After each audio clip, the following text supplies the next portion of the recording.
हाँ, एक स्थिति के बारे में सोचते हैं। मतलब महीनों की कड़ी मेहनत, कोडिंग और एकदम बारीक सोल्डरिंग के बाद एक रोबोट या कह लें किसी एडवांस्ड मेडिकल डिवाइस का प्रोटोटाइप आखिरकार तैयार किया गया है। हाँ, वो पल बहुत तनावपूर्ण होता है। बिल्कुल। लैब में हर कोई सांस थामे हुए है।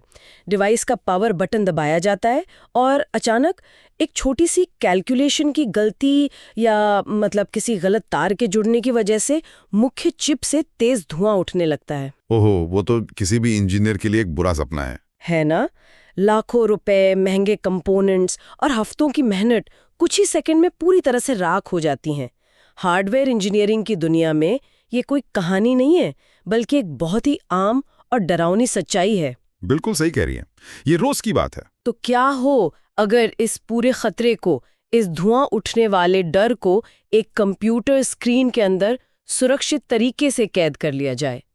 आज के इस गहन विश्लेषण में हमारी चर्चा का मुख्य स्रोत एक बेहद दिलचस्प विषय है, प्रोटियस डिजाइन स्वीट नामक सॉफ्टवेयर का उपयोग करके माइक्रो कंट्रोलर सिमुलेशन। ये एक बहुत ही शानदार टूल है। हाँ, तो हमारा आज का मिशन ये समझना है कि कैसे ये टूल हार्डवेयर और सॉफ्टवेयर डिजाइन के उस बेहद जटिल और महंगे काम को इतना आसान बना देता है। मतलब ये समझना है कि कैसे ये समय और पैसे दोनों की भारी बचत करता है। और ये बचत कोई छोटी मोटी नहीं होती। सही बात है। जो लोग इलेक्ट्रॉनिक्स और प्रोटोटाइपिंग की दुनिया को बिना किसी भारी तकनीकी बोझ या डिग्री के समझना चाहते, उनके लिए आज की ये चर्चा एक बेहतरीन और स्मार्ट शॉर्टकट साबित होने वाली है। चलिए इसको थोड़ा विस्तार से समझते हैं। आज के समय में माइक्रो कंट्रोलर्स हमारी जिंदगी के हर कोने में मौजूद हैं, है ना? बिल्कुल, हर जगह। ऑटोमेशन से लेके रोबोटिक्स तक, अस्पतालों ने जीवन रक्षक मशीनों से लेकर हमारे घरों में इस्तेमाल होने वाले स्मार्ट टीवी और फ्रिज तक, हर उपकरण के पीछे एक छोटा सा डिजिटल दिमाग काम कर रहा है। और सबसे बड़ी बात यह है कि उस दिमाग को बनाने और टेस्ट करने की पूरी प्रक्रिया अब जड़ से बदल रही है। और ये बदलाव वाकई बहुत ही बुनियादी और क्रांतिकारी स्तर पे हो रहा है। आज हम जिस स्रोत पे चर्चा कर रहे हैं वो लैब सेंटर इलेक्ट्रॉनिक्स द्वारा विकसित प्रोटियस डिजाइन सूट के बारे में है। अच्छा।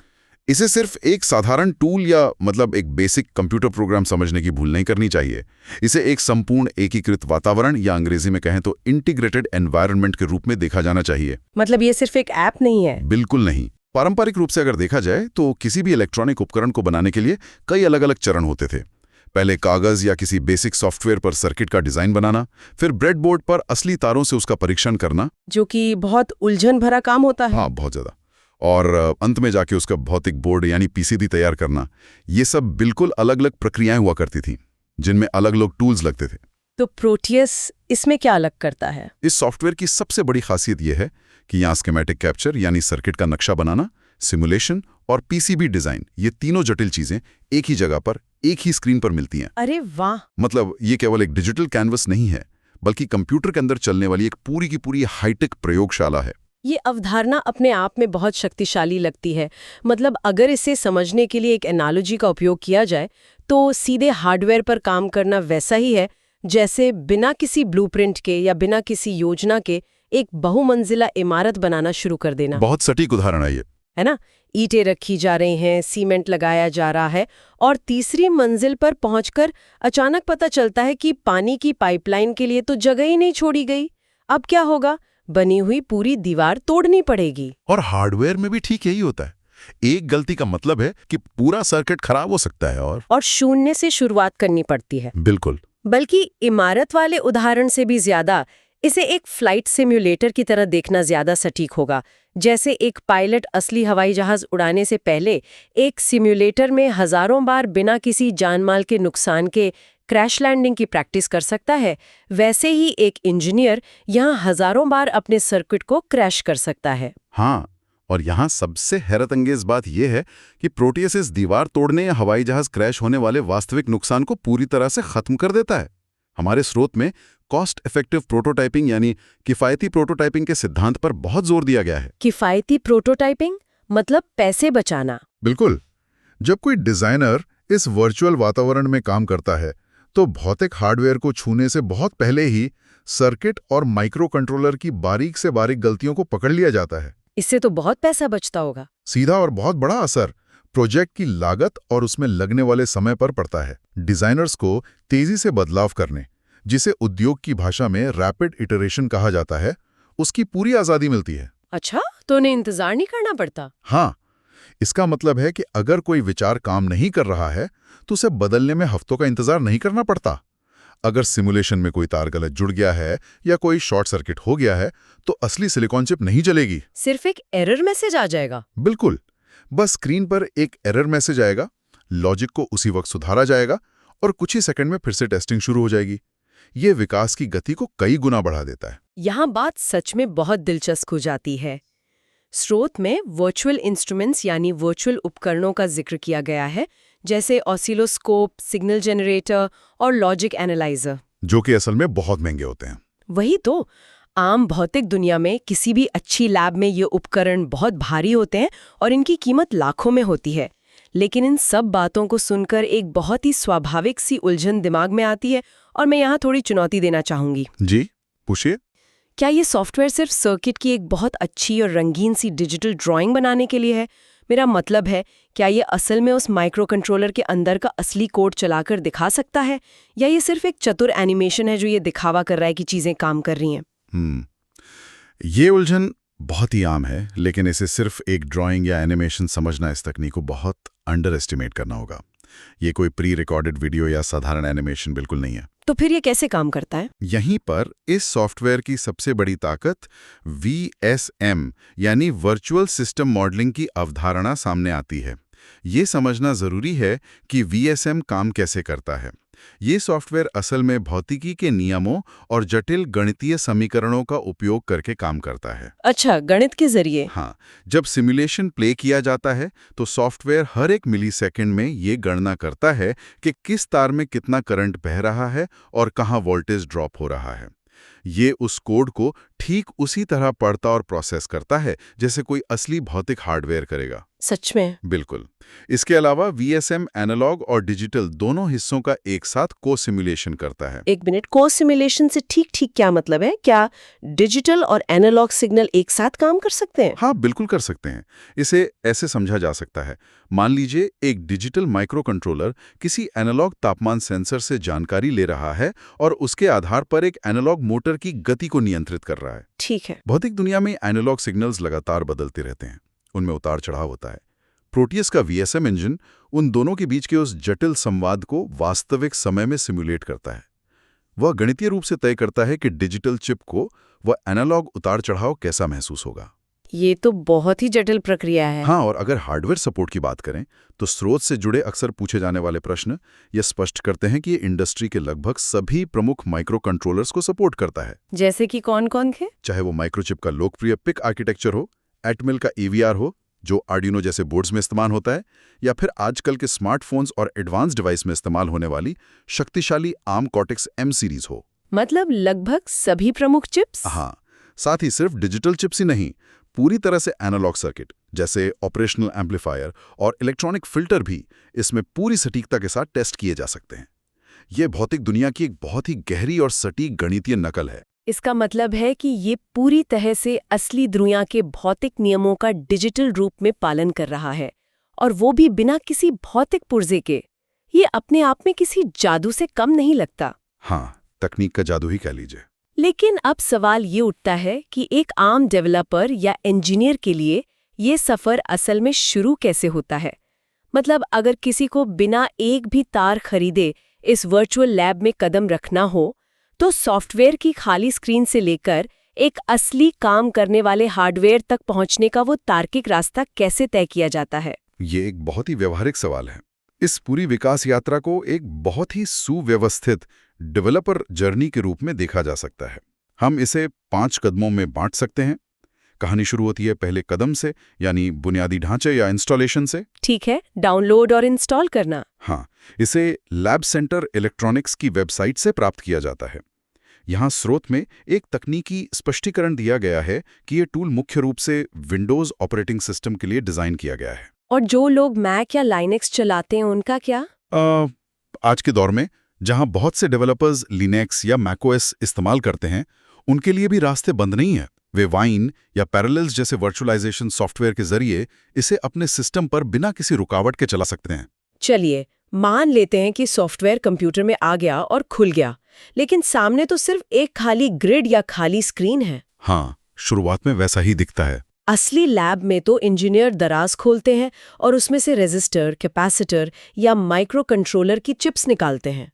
यहाँ स्क्रीन पर वो भौतिक पुर्जे कहाँ से आएंगे? यहीं पर इसका दूसरा महत्वपूर्ण चरण आता है, स्कीमेटिक डिजाइन बनाना और पुर्जे इकट्ठा करना। इस सॉफ्टवेयर के अंदर एक बहुत ही विशाल डिजिटल दराज या कह लें कि एक लाइब्रेरी मौजूद है। अच्छा, उसमें सब कुछ होता है? बिल्कुल।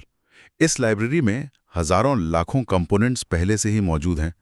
इंजीनियर बस सर्च बार में अपने ज़रूरी माइक्रो कंट्रोलर, रजिस्टर या एलईडी का नाम टाइप करते हैं और उसे अपनी खाली स्क्रीन पर खींच कर ले आते हैं। फिर वर्चुअल तारों के जरिए उन्हें आपस में जोड़ दिया जाता है। एक मिनट, तकनीक की दुनिया तो बहुत तेजी से बदल रही है। रोज नए सेंसर्स और नई चिप्स बाजार में आ रही हैं। हाँ, ये तो है। अगर कोई इंजीनियर किसी ऐसे बिल्कुल नए या दुर्लभ सेंसर का इस्तेमाल करना चाहता है जो उस लाइब्रेरी में मौजूद ही नहीं है, तब तो पूरी प्रक्रिया वहीं रुक जाएगी। ये एक बहुत ही जायज़ चिंता है, लेकिन स्रोत सामग्री इस बात का भी समाधान देती है। अगर कोई विशेष पुर्जा लाइब्रेरी में नहीं मिलता है तो सिस्टम डिजाइनर्स को अपने खुद के कस्टम कंपोनेंट्स बनाने की सुविधा भी देता है। मतलब वे खुद का पुर्जा बना सकते हैं? बिल्कुल। वे उस नए पुर्जे के भौतिक आयाम और उसके इलेक्ट्रिकल गुणों को परिभाषित करके उसे अपनी पर्सनल लाइब्रेरी में जोड़ सकते हैं। इसलिए काम कभी रुकता नहीं है। ये तो बहुत ही शानदार है। मतलब ढांचा तो पूरी तरह से तैयार हो गया, लेकिन ये ढांचा तो अभी सिर्फ एक मृत शरीर की तरह है जिसमें कोई चेतना नहीं है। इसमें जान कैसे फूकी जाती है? इसे ये कैसे पता चलता है कि उसे क्या काम करना है? बहुत ही उम्दा सवाल। ढांचे में जान फूकने का ये काम तीसरे चरण में होता है, जिसे प्रोग्रामिंग कहते हैं। तो अब कोडिंग की बारी आती है। जी। हार्डवेयर का नक्शा तैयार होने के बाद उस विशिष्ट माइक्रो कंट्रोलर के लिए फर्मवेयर या कोड लिखा जाता है। कोड लिखने के लिए आमतौर पर इंजीनियर MPLAB या एटमल स्टूडियो जैसे बाहरी IDE का उपयोग करते हैं। अच्छा, मतलब दूसरे सॉफ्टवेयर में कोड लिखते हैं। हाँ, जब वो कोड लिखकर तैयार हो जाता है तो उसे कंपाइल किया जाता है। कंपाइल करने की इस प्रक्रिया से एक बहुत ही खास फाइल बनती है जिसे हेक्स फाइल कहा जाता है। इस हेक्स फाइल के कंसेप्ट को थोड़ा और सरल करते हैं। ये हेक्स फाइल असल में है क्या और ये इतनी जरूरी क्यों है? हेक्स फाइल को हम किसी भी डिजिटल डिवाइस का डिजिटल DNA मान सकते हैं। जब हम अंग्रेजी या किसी प्रोग्रामिंग भाषा जैसे C या C++ में कोड लिखते हैं तो भौतिक चिप उसे नहीं समझ सकती। चिप को तो सिर्फ बाइनरी समझ आती है ना? बिल्कुल सही। चिप सिर्फ 0 और 1 के सिग्नल्स यानी वोल्टेज ऑन या ऑफ को समझती है। हेक्स फाइल वो अनुवादित भाषा है, वो मशीनी निर्देश जो सीधे हार्डवेयर को बताता है कि कब किस पिन पर वोल्टेज भेजना है या कब मोटर घुमानी है। तो ये डिजिटल DNA यानी हेक्स फाइल तैयार हो गई। अब इसे उस वर्चुअल ढांचे से कैसे जोड़ा जाता है? और सबसे बड़ी बात, क्या हमें अपनी आंखों से ये देखने को मिलता है कि वो कोड सही काम कर रहा है या नहीं? बिल्कुल देखने को मिलता है, और यही हमारा चौथा और सबसे रोमांचक चरण है, सिम्युलेशन। उस तैयार की गई हेक्स फाइल को प्रोटियस के अंदर मौजूद उस वर्चुअल माइक्रो कंट्रोलर चिप की प्रॉपर्टीज में लोड कर दिया जाता है और फिर उसे चलाते हैं। हाँ, जैसे ही सिम्युलेशन का प्ले बटन दबाया जाता है वो मृत ढांचा जिंदा हो जाता है। चिप उस हेक्स फाइल के निर्देशों को पढ़ने लगती है। यहीं पर वे वर्चुअल उपकरण जिनका हमने पहले जिक्र किया था अपना जादू दिखाते हैं। जैसे ऑसिलोस्कोप। जी, वर्चुअल ऑसिलोस्कोप की स्क्रीन पर वोल्टेज की तरंगें दिखाई देने लगती हैं। लॉजिक एनालाइजर से डिजिटल सिग्नल्स की टाइमिंग की जांच की जाती है। और अगर कुछ गलत हुआ तो? अगर कोई LED ब्लिंक होनी चाहिए थी और वो नहीं हो रही है तो इंजीनियर तुरंत सिमुलेशन रोककर अपने कोड या तारों की कनेक्टिविटी में बदलाव कर सकता है। और ये सब कुछ बिना एक भी असली रुपया खर्च किए हो रहा होता है। ये तो पूरी तरह से एक सुरक्षित प्लेग्राउंड की तरह है। और जब इस प्लेग्राउंड में, इस डिजिटल दुनिया में सब कुछ 100% सही और उम्मीद के मुताबिक काम करने लगे, तब क्या होता है? तब असली दुनिया का रुख कैसे किया जाता है? सिमुलेशन सफल हो जाता है और यह गणितीय रूप से साबित हो जाता है कि सर्किट का लॉजिक पूरी तरह से काम कर रहा है। तब PCB डिजाइन की बारी आती है। मतलब उस सर्किट को एक बोर्ड पे उतारना। हाँ, अब उसी प्रोटियस वातावरण के अंदर एक अलग टूल खोला जाता है। जो डिजिटल नक्शा पहले बनाया गया था उसे अब एक भौतिक हरे रंग के बोर्ड के रूप में विजुलाइज किया जाता है। वो जो मदरबोर्ड जैसा दिखता है। बिल्कुल वही। सभी वर्चुअल पुर्जों को उस वर्चुअल बोर्ड पर इस तरह से सजाया जाता है कि वे असल दुनिया में कम से कम जगह घेरें और उनके बीच के तांबे के तार आपस में न टकराएं। और फिर उसे बनाने के लिए भेज देते हैं। जी, जब ये डिज़ाइन फाइनल हो जाता है तो इसकी फाइलें मैन्युफैक्चरिंग प्लांट में भेज दी जाती हैं, जहां से वो असली भौतिक प्रोडक्ट बनकर बाहर आता है। ये पूरी यात्रा एक विचार के सॉफ्टवेयर में जन्म लेने से लेकर उसके हार्डवेयर में बदलने तक का एक पूर्ण और सुरक्षित चक्र है। तो आखिर इस सब का मतलब क्या है? ये तकनीक कागजों और कंप्यूटर स्क्रीनों से निकलकर असली दुनिया में बड़े-बड़े उद्योगों में कहाँ और कितना प्रभाव डाल रही है? मतलब ये रोबोट को भौतिक शरीर देने से पहले उसके दिमाग को एक सुरक्षित वर्चुअल स्पेस में टेस्ट करने जैसा है। ये बिल्कुल वैसा ही है। और अगर हम इसको बड़े पैमाने पर देखें तो इसका प्रभाव सिर्फ शौक के लिए इलेक्ट्रॉनिक्स बनाने वालों तक सीमित नहीं है। ये वैश्विक उद्योगों की रीढ़ बन चुका है। जैसे कि कौन से उद्योग? एम्बेडेड सिस्टम्स की विशाल दुनिया में, जहां आईओटी यानी इंटरनेट ऑफ थिंग्स, ऑटोमोटिव उद्योग और इंडस्ट्रियल ऑटोमेशन जैसे भारी भरकम क्षेत्र आते हैं, वहां इसका बहुत बड़े स्तर पर इस्तेमाल होता है। कार इंडस्ट्री में भी? हाँ, एक आधुनिक कार का उदाहरण लेते हैं। उसमें एक इंजन कंट्रोल यूनिट होता है जो कार के दिमाग की तरह काम करता है। उसे असली कार के इंजन के साथ लगाकर टेस्ट करने से पहले इस तरह की सिमुलेटर्स में लाखों बार अलग-अलग तापमान और गति पर टेस्ट किया जाता है, ताकि ब्रेक फेल होने जैसी कोई दुर्घटना ना हो। बिल्कुल, असल सड़क पर ऐसी कोई चूक ना हो, इसलिए ये टेस्टिंग बहुत जरूरी है। इसके अलावा कंज्यूमर इलेक्ट्रॉनिक्स की दुनिया में एक बहुत ही महत्वपूर्ण शब्द होता है टाइम टू मार्केट। मतलब प्रोडक्ट को बाजार में उतारने का समय। हाँ, इसका मतलब है किसी नए उत्पाद को विचार के स्तर से लेकर बाजार के शेल्फ तक पहुंचने में लगने वाला कुल समय। आज के इस बेहद प्रतिस्पर्धी दौर में जो कंपनी सबसे पहले अपना नया गैजेट बाजार में लाएगी वही बाजी मारेगी। ये तो है, समय ही पैसा है। एकदम सही। प्रोटियस जैसे टूल डिवाइस के यूजर इंटरफेस और यूजर इंटरैक्शन को भौतिक प्रोटोटाइप बनने से महीनों पहले ही टेस्ट कर लेते हैं। जो काम करने में पहले महीनों लग जाते थे वो अब कुछ हफ्तों में पूरा हो जाता है। और रिसर्च में भी इसका फायदा होता होगा। जी, R&D में भी वैज्ञानिक नई सैद्धांतिक डिजाइनों की व्यवहारिकता को बिना भारी बजट खर्च किए आसानी से परख सकते हैं। और ये बात सिर्फ बड़ी-बड़ी टेक कंपनियों या बड़े बजट वाले शोधकर्ताओं के लिए ही सच नहीं है। शिक्षा के क्षेत्र में स्कूलों और इंजीनियरिंग कॉलेजों में ये टूल किसी वरदान से कम नहीं है। हाँ, छात्रों के लिए बहुत उपयोगी है। इंजीनियरिंग की पढ़ाई शुरू करने वाले नए छात्रों के लिए पूरी तरह से सुसज्जित भौतिक प्रयोगशालाएं हमेशा उपलब्ध नहीं होती हैं, और जब होती भी हैं तो असली महंगे पुर्जों के साथ काम करने में हमेशा एक घबराहट रहती है।